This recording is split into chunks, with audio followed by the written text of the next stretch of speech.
और बच्चों जो नेक्स्ट ग्रुप हमारे पास आता है वो है क्लोरोबेंजीन, और इसको हम एराइल हैलाइड भी बोलते हैं बेसिकली।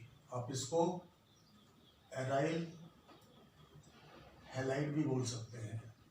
हम एराइल हैलाइड लेते हैं, तो एराइल हैलाइड के अंदर हम ये प्रिपरेशन प्रॉपर्टीज वही सब कुछ जैसे पीछे किया था। तो एराइल हैलाइड के अंदर आप देखिए सबसे पहले क्या होता है हमारे पास प्रिपरेशन। तो पहले हमने किया था बेंजीन के साथ में, तो बेंजीन का क्लोरीनेशन कर देंगे तो क्लोरोबेंजीन मिल जाएगा आपको, तो वो एराइल हैलाइड की प्रिपरेशन में आ गया।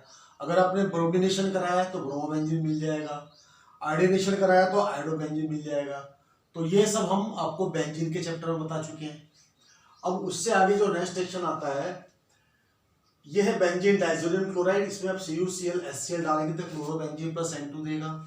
ऐसे इसमें N2Cl बेंजीन डाइजोनियम क्लोराइड में CuBr/HBr डाल दो तो ये आपको ब्रोमोबेंजीन दे देगा प्लस N2 प्लस HCl। इन दोनों रिएक्शन को जो डाइजोनियम के साथ में CuCl HBr होता है उसको बोलते हैं सैंडमेयर रिएक्शन। नेक्स्ट दो रिएक्शन भी सिमिलर हैं, बस इसमें खाली Cu और HCl होगा और CuHBr होगा। तो यहाँ पे अगर आप डालते हैं CuCl डाइजोनियम में तो क्लोरोबेंजीन देगा, ऐसे N2Cl में डालेंगे Cu और HBr तो ब्रोमोबेंजीन देगा। बट इनका नाम बदल जाएगा, ये दोनों है गेटरमैन रिएक्शन। तो सैंडमेयर में CuCl और गेटरमैन में खाली Cu, बस ये डिफरेंस है, कुछ नहीं है। नेक्स्ट हमारे पास N2Cl में HBF4 डालेंगे तो HCl निकल जाएगा, ये N2BF4 देगा। इसको हम हीट कर देंगे हल्का सा। तो बेसिकली जो हीटिंग इसकी 0 डिग्री से 5 डिग्री के बीच में ही होता है, इतने में ये ब्रेकअप हो जाएगा। अनस्टेबल कंपाउंड है क्योंकि फ्लोरोबेंजीन है तो बहुत ज्यादा रिएक्टिव है, तो ये आपको फ्लोरोबेंजीन दे देगा प्लस BF3 प्लस N2। उस रिएक्शन का नाम है बाल्ज-शाइमैन रिएक्शन। तो ये आपकी प्रिपरेशन ऑफ क्लोरोबेंजीन या ब्रोमोबेंजीन होता है।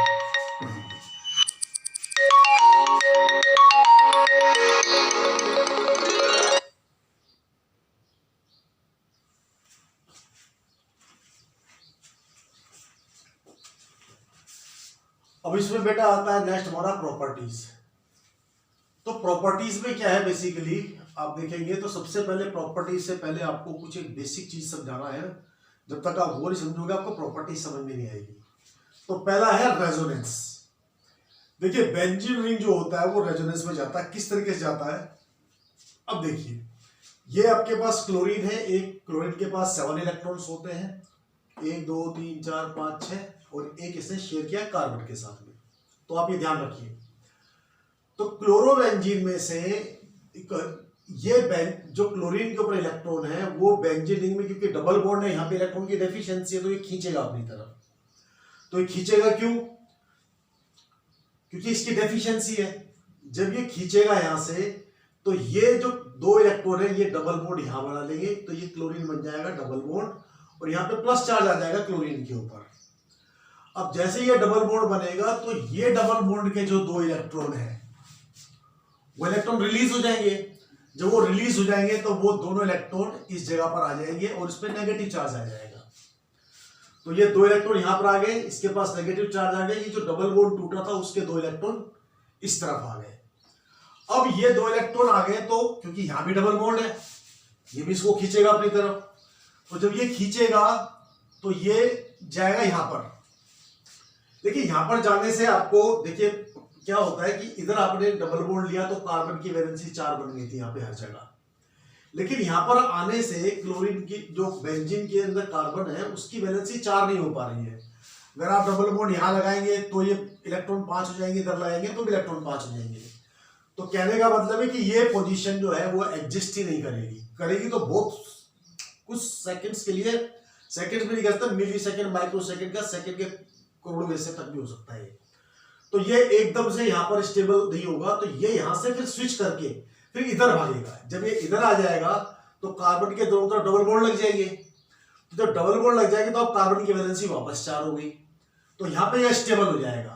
तो ये अनस्टेबल कंडीशन है, ये स्टेबल कंडीशन है। तो यहाँ पर फिर इस पे नेगेटिव चार्ज आ गया, इधर ये कार्बन पे जो इलेक्ट्रॉन एक्स्ट्रा है उस पर एक नेगेटिव चार्ज आ गया। अब यहां से ये फिर ये डबल बॉन्ड खींचेगा, इसको ये खींचता रहेगा। और डबल बॉन्ड खींचेगा तो वापस से इस तरफ आ जाएगा। जब इधर आएगा नेगेटिव चार्ज के साथ में, तो वही जो कंडीशन ऊपर थी कि चार्ज की वैलेंसी पूरी नहीं हो रही है, तो यहाँ भी नहीं रुकेगा, ये इमीडिएटली शिफ्ट कर जाएगा और इस जगह आ जाएगा। जब यहाँ से शिफ्ट करके इधर आएगा तो यहाँ पे नेगेटिव चार्ज हो जाएगा और 2 इलेक्ट्रॉन यहाँ पर आ जाएंगे। तो इसमें इस पूरे प्रोसेस को जब ये इलेक्ट्रॉन जाता है, फिर ये वापस यहाँ आकर के वापस वहीं चला जाएगा। फिर ये प्रोसेस है, ये प्रोसेस चलता रहेगा, ये प्रोसेस रुकेगा नहीं। जब तक क्लोरीन लगा रहेगा, इलेक्ट्रॉन देता रहेगा, मूव करेगा, वापस आ जाएगा, मूव करेगा, तो ये चलता रहेगा। जब ये बार बार मूव करता रहता है तो इस प्रोसेस को बोलते हैं रेजोनेंस। अब रेजोनेंस की वजह से कुछ इफेक्ट्स आ जाते हैं, तो उसको बोलते हैं रेजोनेंस इफेक्ट। अब यहाँ पे रेजोनेंस इफेक्ट से क्या क्या हुआ हमारे पास, ये रेजोनेंस आया तो उसके इफेक्ट से हुआ क्या कि एक तो ये 2 पोजीशन आपकी जो है मेटा के ऊपर है, यहाँ पर ये ऑर्थो, मैंने आपको बताया था नोमेनक्लेचर में ऑर्थो पैरा क्या होता है, ध्यान रखिए वो ये 2 पोजीशन को ऑर्थो बोलते हैं, 3 पोजीशन को मेटा बोलते हैं, 4 पोजीशन को पैरा बोलते हैं। तो ये 2 पोजीशन पे आया मींस ऑर्थो पे आया, तो यहाँ ये कंपाउंड जो है रिएक्ट कर सकता है। अब यहाँ पे नेगेटिव है, तो यहाँ पे कोई रिएक्ट करेगा, सब्स्टिट्यूट करेगा तो क्या होगा, क्योंकि नेगेटिव है तो उस पर इलेक्ट्रोफाइल अटैक करेगा, तो रिएक्शन जो बन जाएगा वो इलेक्ट्रोफिलिक सब्स्टिट्यूशन रिएक्शन बन जाएगा। ऐसे ही अगर यहां पर कोई आएगा तो वो भी इलेक्ट्रोफिलिक सब्स्टिट्यूशन बन जाएगा, इधर आएगा तो वहां पे भी इलेक्ट्रोफिलिक सब्स्टिट्यूशन बन जाएगा। तो ये जो सारा का सारा रेजोनेंस इफेक्ट की वजह से क्या होगा कि हमारा मॉलिक्यूल जो है वो ऑर्थो पैरा डायरेक्टिक हो जाएगा।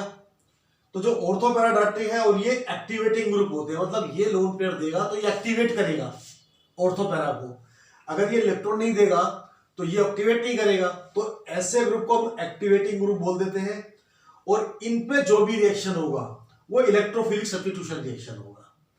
तो कौन कौन से ग्रुप है जो इन पे इलेक्ट्रोफिलिक सब्स्टिट्यूशन होता है और जो एक्टिवेटिंग ग्रुप होते हैं, तो ये हमारे पास अगर NH2 लगा हो इसके ऊपर, मतलब एनिलीन हो गया, तो ये एक्टिवेटिंग ग्रुप होगा, इलेक्ट्रोफिलिक सब्स्टिट्यूशन देगा। ऐसे फिनॉल है, ईथर है, कोई भी अल्काइल ग्रुप है, कोई भी सेकेंडरी अमाइन है, कोई भी टर्सरी अमाइन है, और कोई भी ये अमाइड ग्रुप हमारे पास है। तो ये सारे ग्रुप जब भी रिएक्ट करेंगे आपस में, जब भी रिएक्शन करेंगे तो इलेक्ट्रोफिलिक सब्स्टिट्यूशन होगा और ऑर्थो और पैरा पे ही होगा। तो ये आप चीज समझ लीजिए। अब ये रेजोनेंस इफेक्ट के अंदर ऑर्थो पैरा डायरेक्टिंग ग्रुप आ गया आपका, सब्स्टिट्यूशन इलेक्ट्रोफिलिक रिएक्शंस हो गया, 2 चीज इसमें होगी। अब ये किस वजह से होता है रेजोनेंस, इसमें जो 2 फैक्टर्स हैं, पहला कि minus I effect of halogen होता है। माइनस आई इफेक्ट क्या होता है ये मैं आपको आपके पीछे चैप्टर के अंदर बता चुका हूं, तो वहां पे आप उसको पढ़ लेंगे। एल्काइल हाइड के अंदर मैंने आपको minus I effect, plus I effect, ये सारे के सारे इफेक्ट बता रखे, तो एल्काइल हाइड में आप ध्यान दें। तो हैलोजन का माइनस आई इफेक्ट होता है हैलोजन का, तो और बेंजीन का रेजोनेंस इफेक्ट आ गया। तो इससे क्या हुआ, जब कार्बन क्लोरीन पे डबल बॉन्ड आ गया है तो क्लोरीन पे हाइब्रिडेशन जो हो गया sp2 हो गया। ध्यान रखिए, हाइब्रिडेशन के लिए आप मेरा चैप्टर बॉन्डिंग पढ़ लेंगे तो उसमें ध्यान आएगा, लेकिन अभी फिलहाल मैं बता रहा हूं आपको कि सिंगल बॉन्ड sp3 होता है, डबल बॉन्ड sp2 होता है और ट्रिपल बॉन्ड sp होता है। बस आप ये ध्यान रखिए उसके ऊपर अभी फिलहाल। तो जब इस पे sp2 हाइब्रिडेशन आ जाता है जो कि 33.3% है, तो इसमें sp2 कैरेक्टर बढ़ेगा, तो ये हाई इलेक्ट्रोनेगेटिविटी हो जाएगी इसके अंदर और CCl बॉन्ड ज्यादा स्ट्रॉन्ग हो जाएगा। तो वहां पे सब्स्टिट्यूशन के लिए स्टेबलाइजेशन मिल जाती है। तो इन इफेक्ट की वजह से ये हमारा रेजोनेंस इफेक्ट हो गया, हैलोजन का माइनस आई इफेक्ट। इन सारे फैक्टर्स की वजह से ये सारे ग्रुप हमारे जितने भी हैं ये ऑर्थो पैरा डायरेक्टिंग ग्रुप हो जाते हैं। जब ये ऑर्थो पैरा डायरेक्टिंग ग्रुप होते हैं तो इसके ऊपर इलेक्ट्रोफिलिक सब्स्टिट्यूशन हो जाता है। तो इसके सारे रिएक्शन जो होंगे इस टाइप, इन सब के रिएक्शन जो होंगे वो इलेक्ट्रोफिलिक सब्स्टिट्यूशन रिएक्शंस होंगे। तो ये आप ध्यान रखिए इसके अंदर। तो बच्चों हमारे पास नेक्स्ट आता प्रॉपर्टीज, ऑर्थो मेटा पैरा किस पोजीशन में होते हैं रेजोनेंस की वजह से। तो मैं आपको एक बार फिर लिख देता हूं कि ये आपके पास में फंक्शन ग्रुप क्लोरीन लगा हुआ है, तो सेकंड पोजीशन ऑर्थो है, थर्ड पोजीशन मेटा है, फोर्थ पोजीशन पैरा है। तो इसके अंदर आप देखिए कि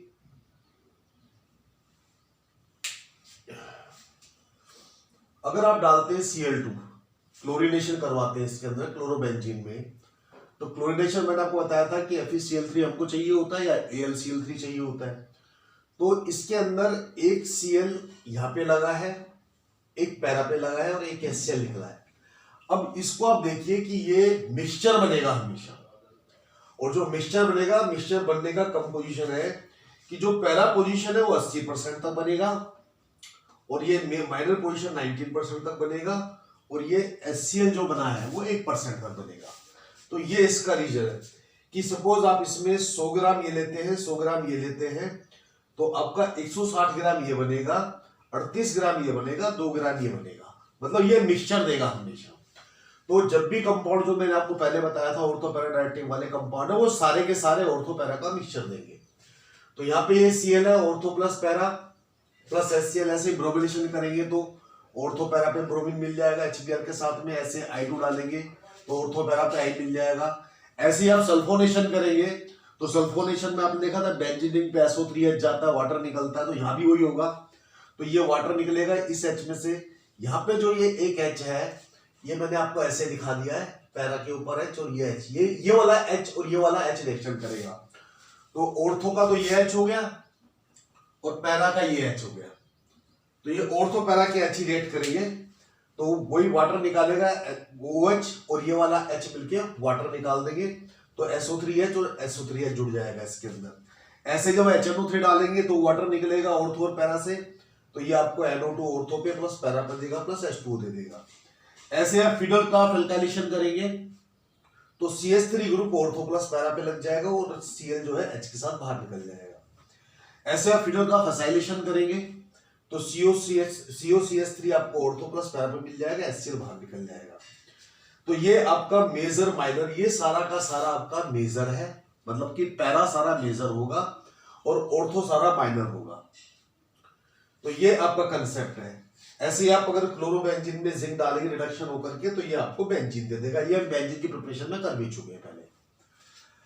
अब इसमें जो 8th प्रॉपर्टीज में आता है, फिर आप ट्वाइस ऑफ NaOH डालते हैं 623 केल्विन और 380 atm के ऊपर, तो NaCl और HOH बाहर निकल जाएगा, तो ये आपको ONA दे देगा। और उसमें जब ONA में आप HCl डालेंगे तो ये आपको OH प्लस NaCl दे देगा। इसको बोलते हैं डोस रिएक्शन, ये आपको फिनॉल ग्रुप देता है। अब देखिए कि ONA के अंदर अगर हम CH3Cl डालते हैं तो ये आपको ईथर ग्रुप मिल जाता है। तो इस तरीके से आप रिएक्शन में से रिएक्शन निकाल सकते हैं कि ONA जो कि सोडियम फिनॉक्साइड है, सोडियम फिनॉक्साइड के अंदर CH3Cl डालेंगे तो ईथर मिलेगा आपको मिथॉक्सी बेंजीन, और अगर यहाँ पे आप HCl डालें तो आपको फिनॉल प्लस HCl बाहर मिल जाएगा। तो इस रिएक्शन को बोलते हैं डोस रिएक्शन। अब आता है नेक्स्ट क्लोरोबेंजीन, नेक्स्ट प्रॉपर्टी। इसमें आप CuCN डालेंगे तो ये आपको CN दे देगा यहाँ पर बेंजीन के ऊपर। अब CN से आगे आप क्या यूज कर सकते हैं, ये आपका एलिफेटिक एरोमेटिक दोनों में यूज हो सकता है। तो CN में अगर आपने वाटर डाला है तो ये आपको एक ऑक्सीजन कार्बन ले लेगा, 2H आपका नाइट्रोजन ले लेगा, तो ये आपको दे देगा CONH2, ये अमाइड ग्रुप हो गया आपका।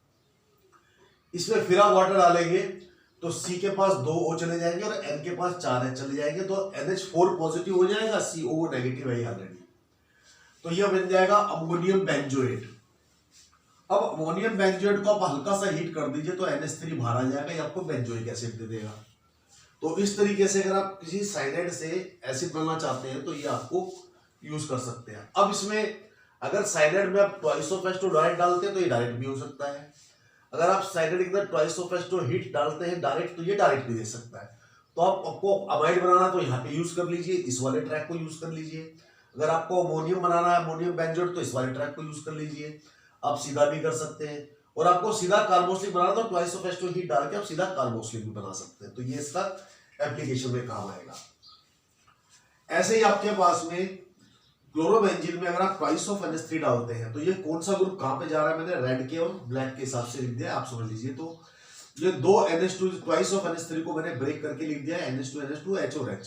तो ये वाला 2 H है, ये तो ऑक्सीजन के साथ में वाटर बना लेगा, ये 2 वाले NH2 क्लोरीन के साथ चले जाएंगे, और Cu जो है वो 2 Cl को लेके चला जाएगा। तो बैलेंसिंग में ये रिएक्शन भी ट्वाइस होगा हमेशा।